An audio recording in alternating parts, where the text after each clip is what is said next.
ഒറ്റപ്പാലം നിയോജക മണ്ഡലത്തിലെ ബി.ജെ.പി. സ്ഥാനാർത്ഥി മേജർ രവിക്ക് തച്ചനാട്ടുകര പഞ്ചായത്തിലെ ഒരു ബൂത്തിൽ ലഭിച്ചത് 0 വോട്ട്.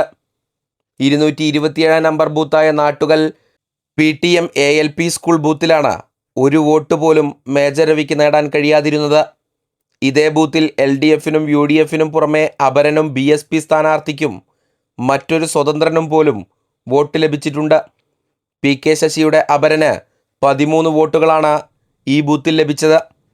തച്ചനാട്ടുകര പഞ്ചായത്തിൽ തന്നെ 222 നമ്പർ ബൂത്തിൽ മേജർ രവിക്ക് ലഭിച്ചതാവട്ടെ 2 വോട്ടുകൾ മാത്രം. തച്ചനാട്ടുകര AUP സ്കൂൾ ബൂത്തിലാണ് ആകെ 2 വോട്ടുകൾ ലഭിച്ചത്. ഇതേ പഞ്ചായത്തിൽ തന്നെ മറ്റു ചില ബൂത്തുകളിൽ 7ഉം 8ഉം 9ഉം വോട്ടുകൾ മേജർ രവിക്ക് ലഭിച്ച കാഴ്ചയും കാണാനായിട്ടുണ്ട്. കരിമ്പുഴ പഞ്ചായത്തിലെ 3-ാം നമ്പർ ബൂത്തിലും മേജർ രവിക്ക് വെറും 8 വോട്ടുകൾ മാത്രമാണ് കിട്ടിയത്. ഇങ്ങനെയൊക്കെയാണെങ്കിലും കഴിഞ്ഞ നിയമസഭാ തെരഞ്ഞെടുപ്പിനേക്കാൾ വലിയ തോതിലുള്ള വോട്ട് വർധനവുണ്ടാക്കാൻ ഒറ്റപ്പാലം മണ്ഡലത്തിലാകെ BJPക്ക് കഴിഞ്ഞിട്ടുണ്ടെന്നത് വസ്തുതയാണ്. News for you online, Ottapalam.